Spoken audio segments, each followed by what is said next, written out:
Oui, bonjour monsieur, bienvenue dans notre restaurant. Qu'est-ce que je peux vous servir? Bonjour, je voudrais une vodka martini, s'il vous plaît, avec un soupçon d'angostura avec petite olive verte au shaker, pas à la cuillère, avec 2 glaçons pilés en chantant la Marseillaise et avec le sourire. Vous abusez un peu monsieur, là. Vous en demandez beaucoup, je trouve. Vous pouvez nous préparer, ça fera combien? J'ai ma carte Master Black. Master Black. Ah, mais c'est le Master Black. Alors on en est à 1525 €. Je vous ai pas dit au fait? J'écoute la voix des bulles. Oh pardon monsieur, vous écoutez la voix des bulles. Je vais appeler tout de suite notre barman qui va venir vous féliciter, franchement. Oh, puis on a de la chance en ce moment, hein. Vous êtes au moins le 5e à venir. J'ai déjà eu Carotte, Tot, Chevonne, El Pouillou et un petit nouveau Stéphane. Oh franchement monsieur, c'est un honneur pour moi de vous accueillir. Merci. La Voix des Bulles présente le One A Club, le podcast BD bimensuel qui devait se léger le bab et il s'est planté.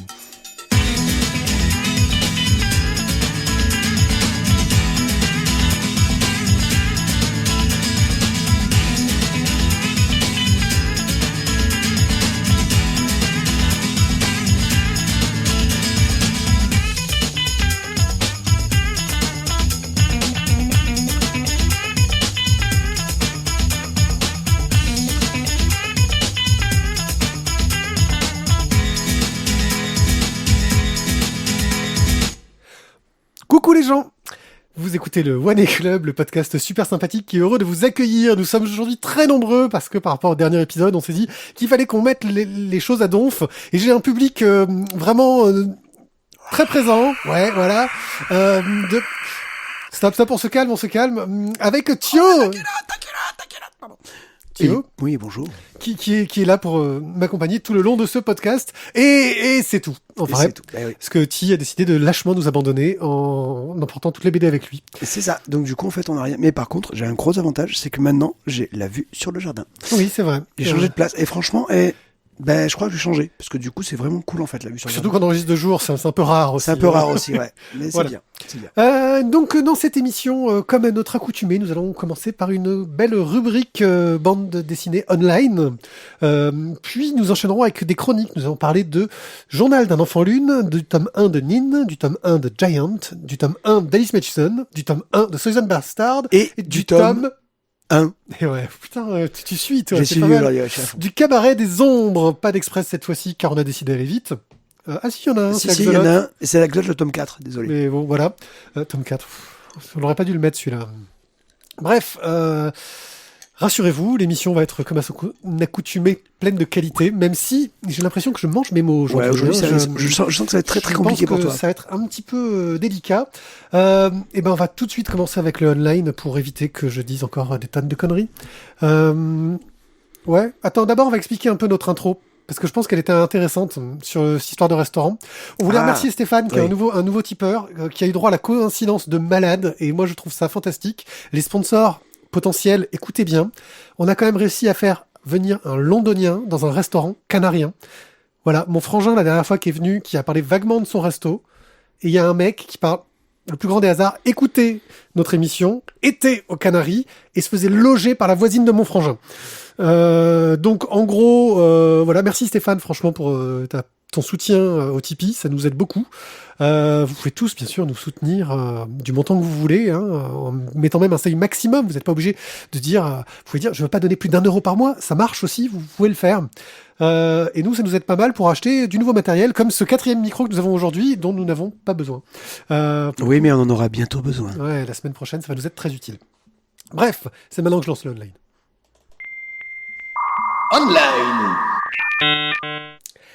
Alors aujourd'hui, une petite thématique sur le online, je vais vous parler de bande dessinée sur Instagram. Alors Instagram, c'est un réseau social à la base qui est axé sur des photos, où en gros les gens publient des photos de leurs vacances, pour nous montrer comme ils passent des vacances vachement meilleures que les nôtres. Ou alors des plats qu'ils mangent au resto. Oui aussi, c'est pas mal, comme quoi ils vont dans des restos vachement plus chics que les nôtres. Enfin c'est toujours pour montrer que tu fais les choses mieux que les autres en général, les réseaux sociaux. Tu montes jamais quand t'as une journée de merde sur un réseau social. Pas trop. Ouais.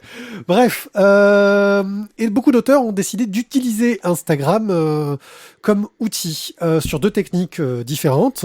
On peut publier des séries de photos sur Instagram, ce qui permet d'avoir une sorte de slide façon Turbo Média, mais on peut aussi publier un dessin comme on veut de temps en temps. Et récemment, Lewis Trondheim s'est lancé un défi, car Lewis Trondheim aime bien se lancer des défis. Et ce défi, ça a été de publier un dessin par jour pendant un an. Il en fera un album, hein, il a dit, je sais pas trop ce que je vais en faire, maintenant il a décidé qu'il allait en faire un album. Il doit connaître un bon directeur de collection, genre lui. Et donc on va suivre les aventures de Lapino qui se retrouve dans un endroit où la végétation a pris le contrôle petit à petit de la ville et il essaye de comprendre ce qui se passe. Ça avance assez lentement, mais c'est surtout rigolo parce que t'as Michel Ancel, le créateur de Rayman, qui lui s'est donné le défi de faire un commentaire bidon par jour. Donc tous les jours, sur le nouveau truc de Lewis Trondheim, il fait un commentaire bidon. Et j'ai trouvé ça assez rigolo, parce que ces commentaires, des fois, ils sont vraiment bien bidons et bien pourris. Il y a une double lecture, pour le coup. Mais est-ce que c'est réellement spontané ou c'était prévu à l'avance? Qu'ils fassent ça tous les deux Donc, Marcel s'est soumis dessus. Je ne sais pas, je pense que ouais, ça sent le spontané, tellement ça a l'air débile. Je vois pas l'intérêt qu'il pourrait en avoir, à moins qu'ils sortent un jeu, les lapins crétins contre Lapino, j'en sais rien, tu vois. On a du potentiel.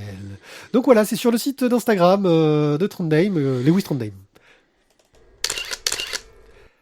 Et pour le coup, y a un petit jeune qui s'est dit quoi, Lewis fait ça non, mais c'est mon maître, je vais faire comme lui, voilà, puisque c'est comme ça. Guillaume Bianco, qui donc est ami avec Lewis Trondheim, qui participe d'ailleurs à l'atelier Mastodonte avec lui, a décidé de faire la même chose. Et là, on va suivre les histoires d'une petite sorcière qui se balade. C'est très mignon et ça utilise toujours la même technique de une planche chaque fois par jour. Bon, il y a beaucoup moins de vues, bizarrement, chez Guillaume Bianco que chez Lewis Trondheim, mais ça reste très sympathique. Et surtout, il y a des dessins de toute beauté. Et puis Guillaume Bianco, en plus, on va en reparler bientôt, je pense. Genre, on va se rapprocher. Hein, je pense qu'il va y avoir des rapprochements. Possible. On continue avec Au fond du trou, par Le Vilain et Nepsi. Le Vilain et Nepsi ont décidé de se lancer dans un vrai défi, mais un peu plus impliquant que celui des précédents dont j'ai parlé. Eux, ils ont décidé de vivre dans une maison troglodyte. Et donc, pour vivre dans une maison troglodyte, ça fait se poser beaucoup de questions sur comment on fait.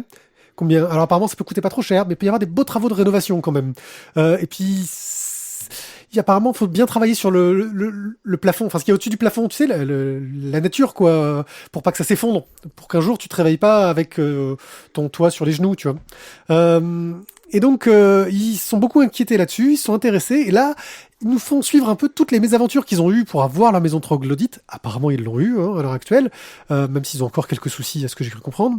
Et c'est super intéressant parce qu'on apprend plein de choses sur un type d'habitat qu'on connaît pas forcément, que j'aurais même pas imaginé que c'était possible à notre époque de vivre dans une baraque troglodyte. Et surtout que c'est accessible parce qu'il y en a des super luxe de la mort, ce que tu veux, des gens qui peuvent mettre des milliers pour avoir leur maison qui déchire. Eux, c'est des auteurs de BD. Des auteurs de BD mettent des milliers, tu vois. Bon, c'est pas crédible. Bref, ils font comme ils peuvent. Et en tout cas, voilà, c'est super intéressant culturellement. Et eux font vraiment dans de la BD où quand ils postent quelque chose, on va avoir sur le post Instagram plusieurs dessins. Ils n'utilisent pas vraiment de technique de Turbo Média, mais c'est un peu le même principe. À chaque fois que tu cliques, tu as l'image suivante qui apparaît pour faire avancer ton histoire. Et on va sur quelque chose d'un peu plus light avec Elliot par Joseph Safiedine et Ouzit, qui eux, en fait, publient quelque chose qui était jusqu'ici présent sur dans Fluide Glacial,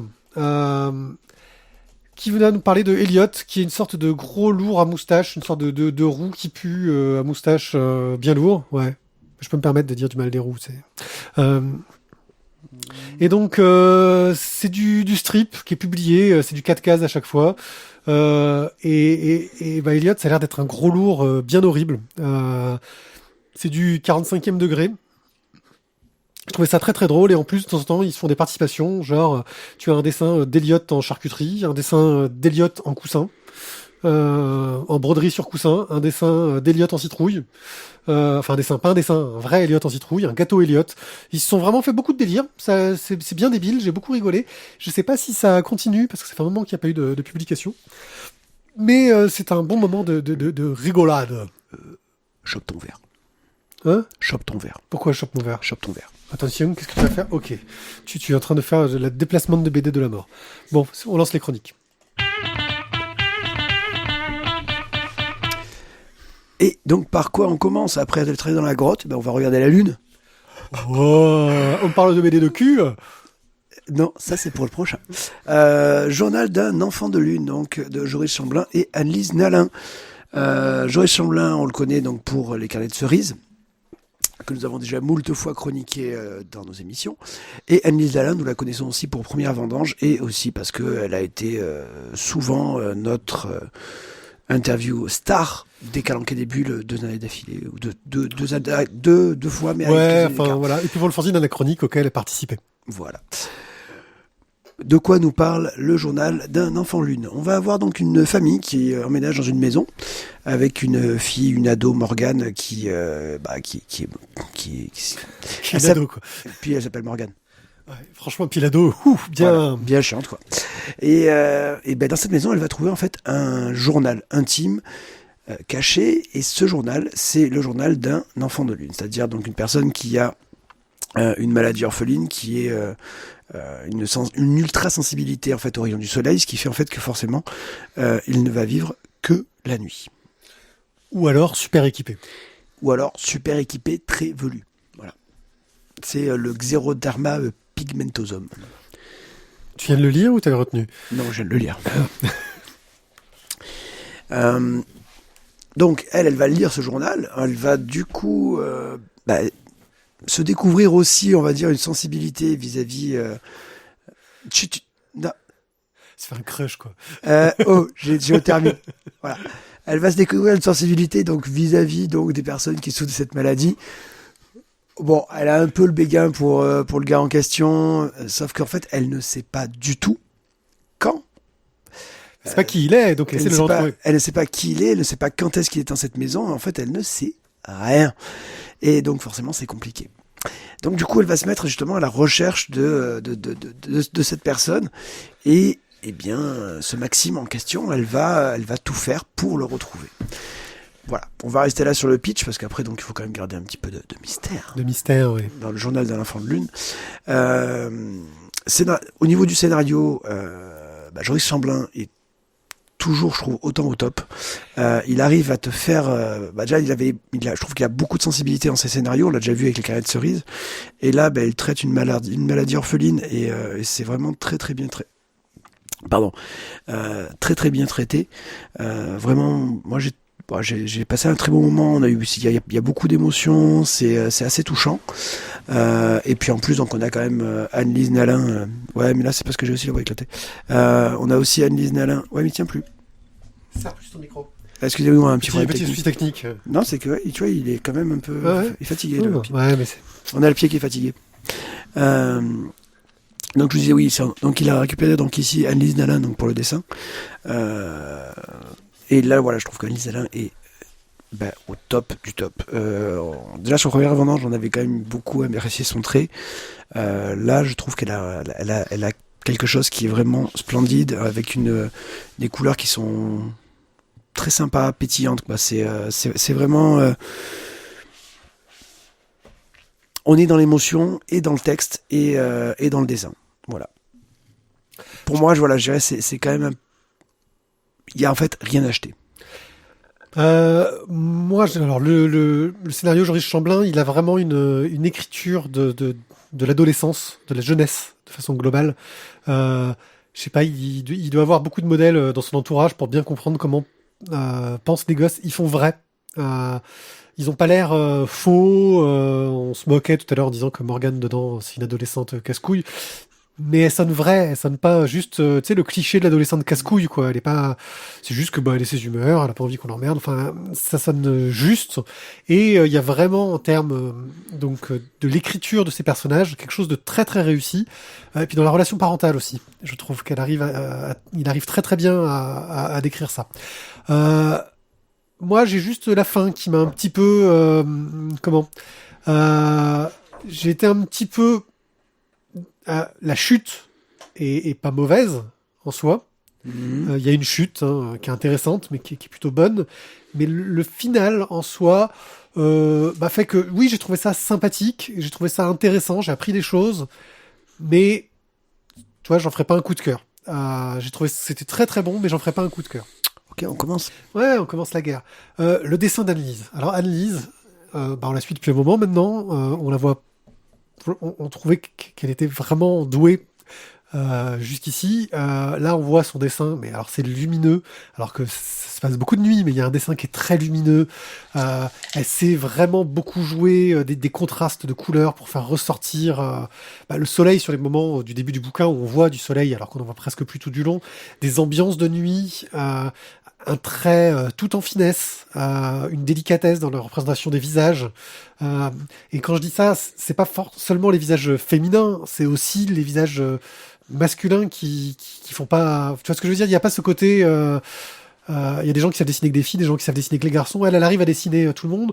Il y a une variété des morphologies aussi. C'est-à-dire que Anne-Lise, elle a un style sur le visage qui fait un petit peu, je dirais, inspiration. Je dirais le manga world, tu vois, un petit peu du comics, un petit peu du manga, avec côté grands yeux, des traits, très peu de traits. Et pourtant, elle arrive à avoir des personnages qui sont très différenciés, avec peu de choses, et elle fait pas que changer la couleur des cheveux et la coupe, comme le font beaucoup de mangaka pour ça. Bref, voilà, un dessin, moi, que je trouve superbe, que j'adore. Non, c'est une très très bonne BD, une bonne BD adulte, une très bonne BD jeunesse, je dirais. J'ai beaucoup aimé, mais j'irai pas jusqu'à en faire un coup de cœur. Ok, non mais ça va. Voilà. Non mais ça va, c'est bon. Battons-nous. Bah non, on se battra pas parce que là on est que deux. Ouais, c'est clair. Bah écoute, passe à la suite. Hein. Nin, le tome 1. Cette chronique est une chronique à l'aveugle.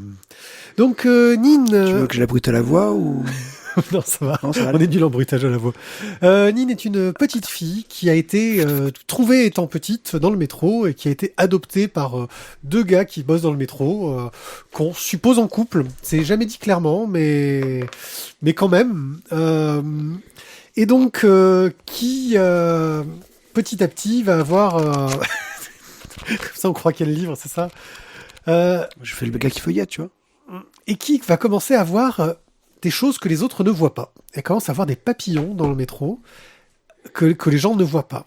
Et tout ça aurait un lien avec ses origines qui sont assez mystérieuses. Pourquoi est-ce qu'on l'a trouvée dans le métro D'où elle vient Il y a des phénomènes étranges. Elle croise des personnalités étranges parce qu'elle croise un vieux avec un fil à papillons qui sait les attraper. Donc il y a quelqu'un d'autre qui les voit. Mais tu sais, c'est le fou du métro, quoi, le mec auquel personne fait attention. Et donc elle commence à essayer de comprendre, à enquêter, à s'intéresser à ses origines, à son passé, jusqu'à découvrir forcément un monde qui n'est pas exactement celui auquel on s'attend. J'ai trouvé cette bande dessinée assez sympathique parce que ça m'a beaucoup fait penser à toute l'urban fantasy que j'aime beaucoup, tout ce qui est urban fantasy. Le meilleur exemple, c'est Neverwhere. T'as vraiment un ton avec cette magie de la ville. Tu vois, ce mystère qu'il y a à l'intérieur des villes. On va à la recherche de lignes de métro oubliées, de rames perdues, tous ces trucs-là, moi, que je trouve qui ont tout un charme et qui sont vraiment des fantastiques nids à histoire. Et ça marche pas mal. Et avec un dessin un peu dans les crayonnés, assez simple. Je sais, j'y vais de tête, hein, mais... Ouais, non, je valide assez. Il y a un trait un peu crayonné, assez souple. On pourrait penser un peu au travail de... Ça y est, je trouve plus son nom. J'ai Guillaume Guy Dumont. En plus élancé, en moins sec, tu vois. Quelque chose d'un peu plus fluide. Quoi? Qu'est-ce qu'il y a? Non, ça, c'est la description du trait, quoi. Ouais, c'est difficile de décrire du trait. Ah, mais c'est beau, je valide, écoute. Voilà. Un rendu de couleur assez pastel qui marche pas mal, et quelques créatures. On va voir un tigre de papier qui est superbe quand il est plus en papier, et tout un mystère. Moi, j'ai passé un très bon moment dans ce tome 1. Le seul truc qui m'inquiète un peu, c'est que la fin annonce une ambiance totalement différente pour le tome 2. Et moi, j'ai beaucoup aimé l'ambiance du tome 1, et j'ai peur que je fasse un... Merde. Voilà. Je suis un peu inquiet pour la suite, quoi. Ben... donc je n'ai pas le droit de dire ouais, je rejoins dans l'idée. Quand j'ai commencé ma lecture, j'ai clairement pensé à Neverwhere aussi. Bon, quelque part on a les mêmes lectures, donc bon, c'est normal qu'on ait un petit peu des liens là-dessus. Et c'est vrai que du coup, ce côté-là dans le scénario m'a beaucoup plu. Comme tu disais, voilà, ce côté, il y a un monde réel, et puis en fait, il y a des choses cachées qu'on ne voit pas, mais que certains peuvent voir. On peut se balader, on peut aller. Et oui, ça, j'ai trouvé ça assez sympathique. Maintenant, j'ai trouvé quand même que le scénario allait un peu vite, justement, comme tu dis, on arrive très rapidement à la fin du premier tome sur autre chose. Et malheureusement, je dois te rejoindre. C'est que j'ai un peu peur justement qu'on quitte ce monde, cette espèce de monde multivers, quoi, où on avait plusieurs réalités qui se côtoyaient, à une aventure qui va ne se passer que dans un autre monde. Et je pense que ce serait dommage. Voilà. Après, graphiquement, c'est très joli. Moi, je trouve que ça faisait un peu plus cartoony, tu vois, que ce que tu dis. Oui, effectivement, il y a un côté ça fait un peu plus animation, un film d'animation, ça fait un petit peu plus rond que, voilà, pour préciser par rapport à ce que tu as dit toi, voilà, par rapport à mon idée par rapport à mes souvenirs. C'est dur de décrire la dessin. Surtout de mémoire. Mais clairement, oui, le tigre est quand même absolument splendide. Mais après, là, ce qui est bien aussi, c'est justement que tu as les copains, le copain et la copine donc de l'héroïne qui vont eux aussi se retrouver mêlés dans l'histoire, et donc du coup, ça fait une sorte de petit club des trois, quoi. Oui, on retrouve un peu cette ambiance-là. Et puis, ce secret de l'enfance, qui est un thème classique dans la littérature jeunesse, c'est en fait, je ne suis pas ce que je croyais être, j'ai des origines secrètes, mais c'est moi le prince perdu du monde d'Eternia. Enfin bon, c'est pas ça du tout dans le livre, mais souvent dans les trucs jeunesse, c'est ça. Hein. Ouais, ok. Non, t'as pas remarqué ? Donc elle se transforme après. Ouais. Ah, elle a un tigre de combat déjà. Voilà. Oh, c'est pour ça que j'ai peut-être pensé à Eternia. Bref, une très bonne BD jeunesse à suivre. Je vais choper la suite dès que je peux, parce que si elle est sortie, je suis pas sûr, parce que ça m'a intrigué et j'ai bien envie de savoir ce qui va se passer après. Et en plus, ça a dû marcher parce que c'est chez France Loisirs que je l'ai eu, donc en général, quand ça sort chez France Loisirs, c'est que ça a un peu marché, donc surprise. Giant, tome 1 de Michael. Alors, Michael, dont on a déjà parlé. Il y a vraiment pas longtemps en plus. Ouais, pour Promise, qu'il avait fait donc au dessin avec au scénario Thierry Lamy. Donc, Giant va nous raconter l'Amérique, le New York de la crise de 29. Donc, on est juste quelques années après, je crois qu'on est en 32 dans le bouquin, où on va avoir donc l'image, on va dire, la photo célèbre des travailleurs sur les gratte-ciel qui sont sur une poutre en train de prendre leur pause déjeuner, et on va suivre en fait un de ces constructeurs de building, Giant, qui est en fait donc un grand colosse très silencieux, qui ne parle pas, qui est le taiseux avec la ténébritude qui est Adolphe. C'est The Goon, quoi. Ouais, The Goon, mais ce qui tape pas. Ouais. Voilà. Enfin, il tape pas. Il tape pas. Et donc, là, ce gars-là, forcément, donc, quand on travaille dans les gratte-ciel, il peut y avoir des accidents. Les accidents, c'est arrivé à un des gars qui bossait avec lui. Et les gars qui bossent avec lui disent, écoute, c'est à toi ce coup-ci d'envoyer toutes les affaires à sa femme. Donc, voilà, c'est toi qui dois s'en occuper. Donc là, le Giant en question va se retrouver à fouiller dans les affaires du gars et va commencer, au lieu de dire à sa veuve et à ses gosses qui sont restés en Irlande que le mari est mort, il va commencer en fait à écrire des lettres à sa femme. T'as lu le tome 2 ? Pas encore. Non. C'est juste une question. D'accord. Non, parce que j'ai l'impression que c'est quelque chose qui arrive très tard dans la BD et que tu révèles un peu quelque chose qu'un grand mystère pendant au moins la moitié de l'album. Non, c'est vite vu. C'est l'impression que ça me donne. Hein. Oh. Non, il va continuer cette lettre-là. Et donc, ce qui est intéressant dans le bouquin, c'est vraiment qu'on va avoir, au niveau du scénario, l'avis des ouvriers de ces gratte-ciel dans les années 30, et aussi, on va dire, cette deuxième intrigue avec la veuve du collègue en question. Graphiquement, moi, j'aime beaucoup le trait de Michael, qui vraiment donne une vraie ambiance sombre, et c'est l'ambiance des photos des années 30, quoi. Le côté un peu sombre, un peu... je cherche le mot. un peu sépia qu'on pourrait avoir sur cette scène d'image, quoi, sur la photo de l'époque. Et c'est vraiment voilà très très agréable. Après, dans les deux trucs du scénario, sur ces deux plans de scénario, c'est un peu lent. C'est un peu lent et c'est très verbeux. Voilà, c'est très verbeux.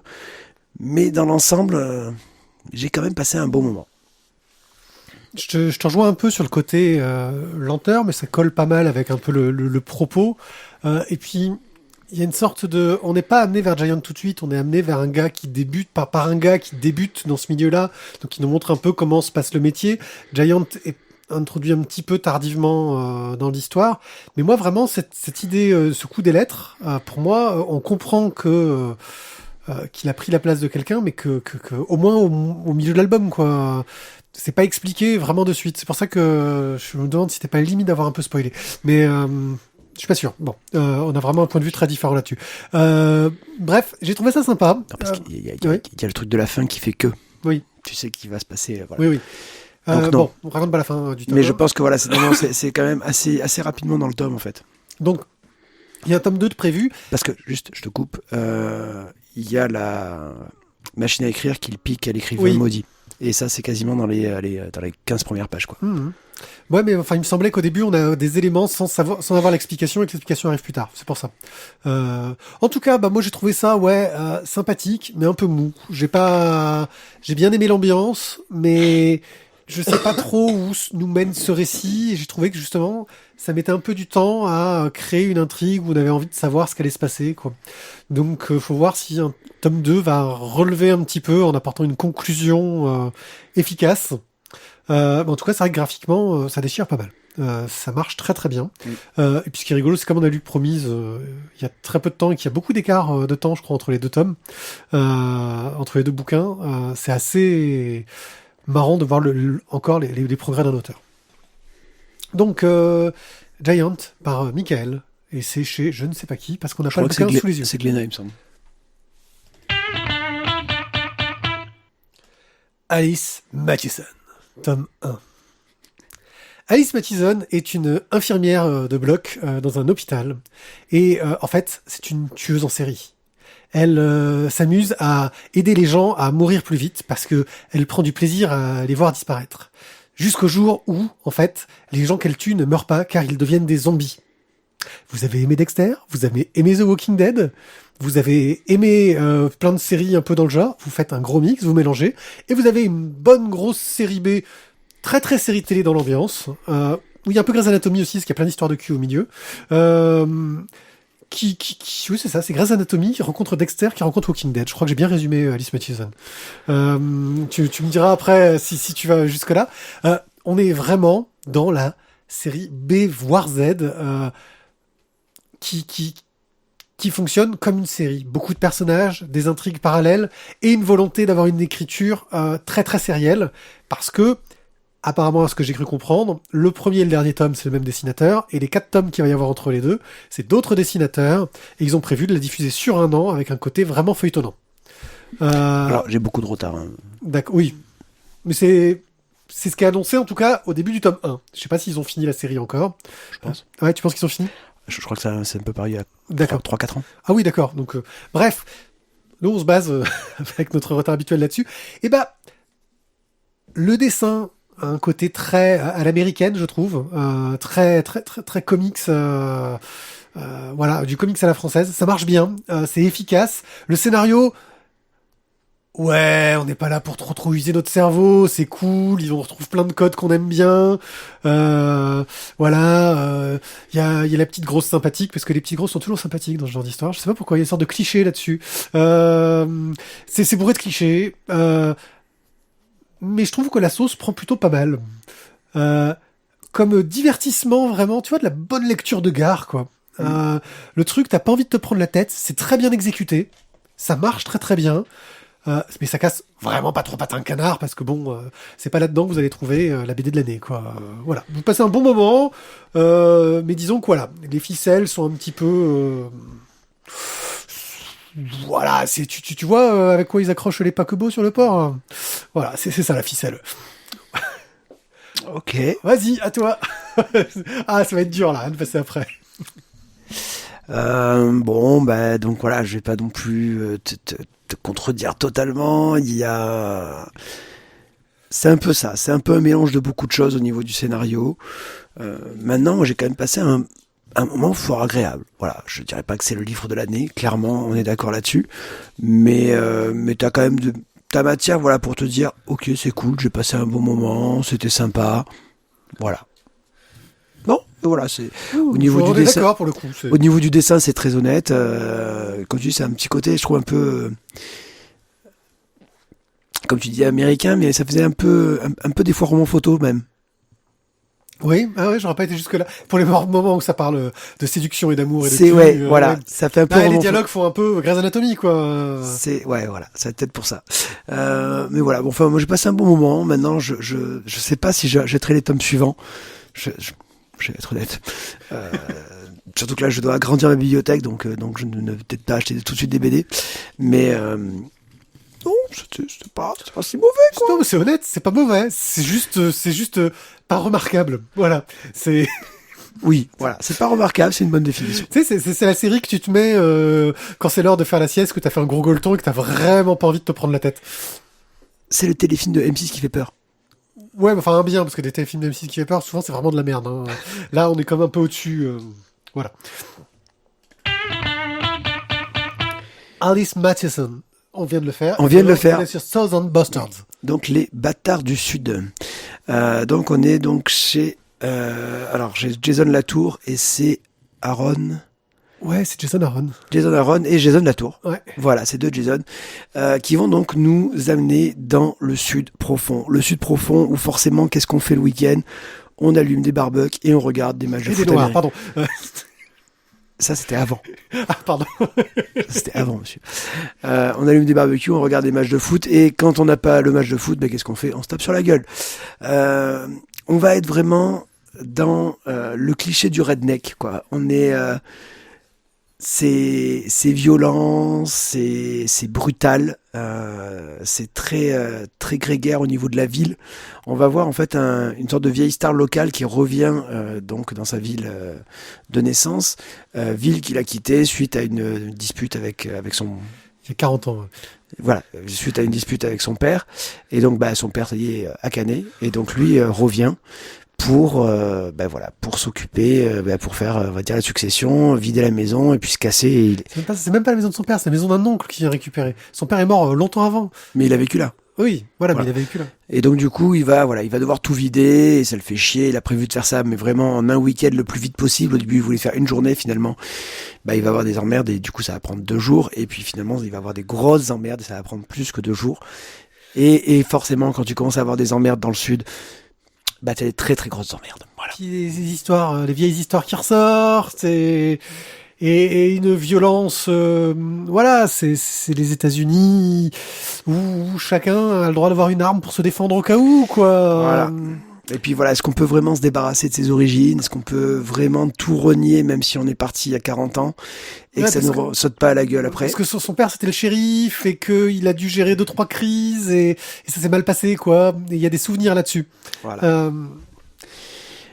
Donc voilà, bien évidemment, donc on a déjà un petit peu l'histoire du père à gérer, hein, la relation au père qui est un peu compliquée, qui à un moment donné va même un peu virer dans le fantastique. Et c'est là qu'il y a la finesse de la BD d'ailleurs. Toute la finesse de la BD se retrouve sur cette relation à la terre natale. Ouais.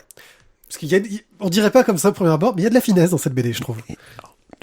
Moi je pense qu'il faut lire les autres tomes, pour l'instant je les ai pas achetés, mais la finesse, comme tu dis, elle arrive vraiment vers la fin, hein, clairement.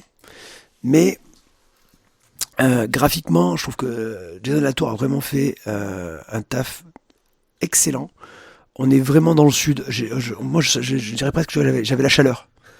Tu vois, je lisais le truc, je disais, putain, il fait chaud, quoi. C'est ça. Tu es vraiment dans le truc. Tu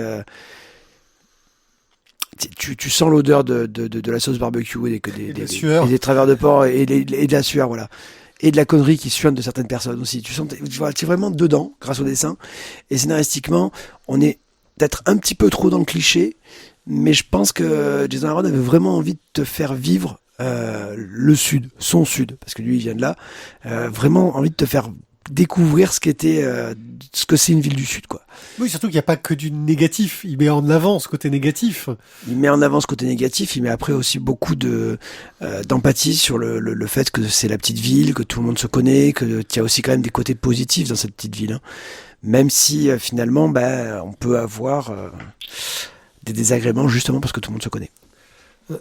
Ouais, non, j'ai trouvé que ça marche bien, qu'il y avait vraiment, en tant que BD d'ambiance, en tant que BD, quelque chose de dur, quoi, de gritty, quoi. Tu vois, le mot c'est ça, c'est gritty, c'est dur, c'est fort. On est dans un monde, un autre monde, mais faut pas trop ouvrir sa gueule, quoi. Tu sens vraiment que t'as changé en fait par rapport à ce qu'on peut voir dans d'autres bouquins où tu es à New York ou dans des grandes villes. Là, des fois on dit que c'est le pays des bouseux, mais ouais, c'est pas la même Amérique, quoi. Ouais, et puis on voit aussi ce gars qui revient chez lui alors qu'il a pas envie, parce qu'il est parti il y a 40 ans, mais il a vraiment pas envie de revenir, quoi.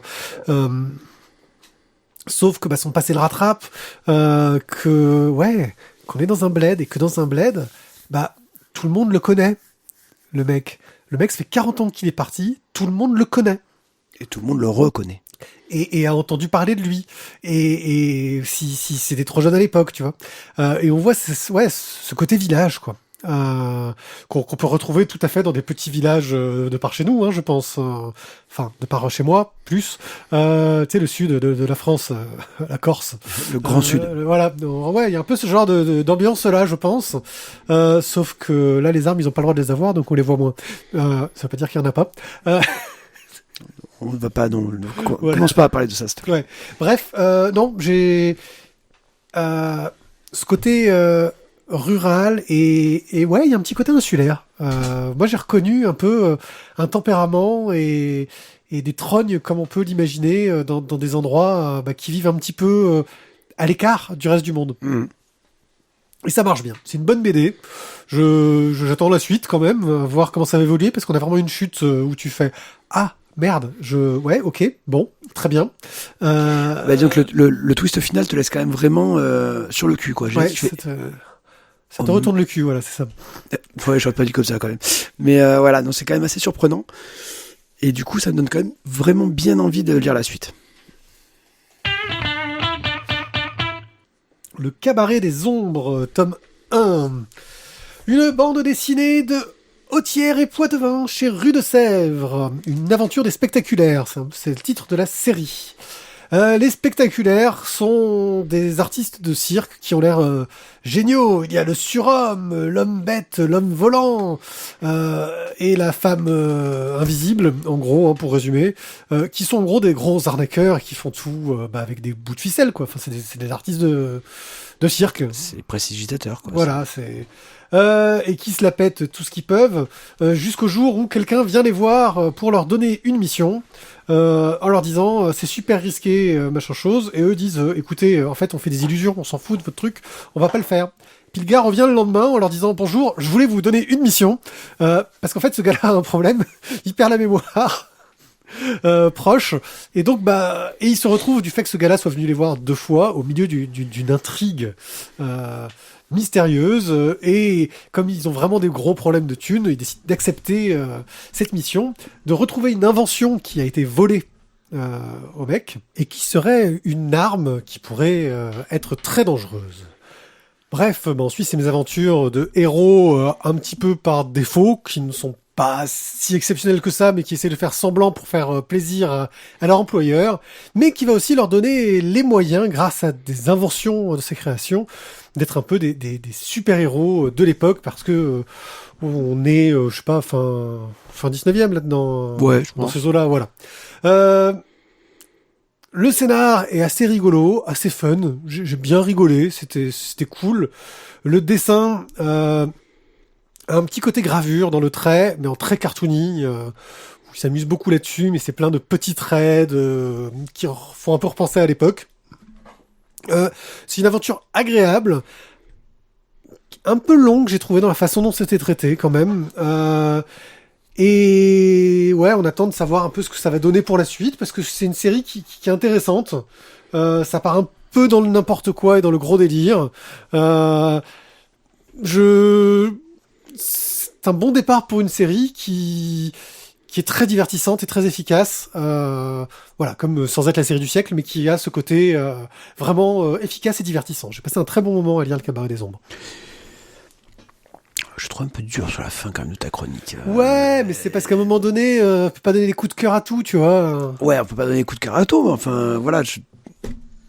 Au niveau du scénario, comme tu dis, c'est un peu barré. Après, ça vire après un peu dans le grand loufoque et étrange, mais avec un côté un peu bracassé, totalement assumé, quoi. Ils savent bien dès le départ qu'en fait, ils sont pas des héros, quoi. Mais le jour où t'as le costume, tu te dis, hey, pourquoi pas? Ouais, non, c'est ça. Pourquoi pas? Finalement, écoute, on va peut-être tenter. Bon, forcément, tu te ramasses un peu la gueule, mais je trouve que j'ai trouvé ça, voilà, c'est plein d'humour, c'est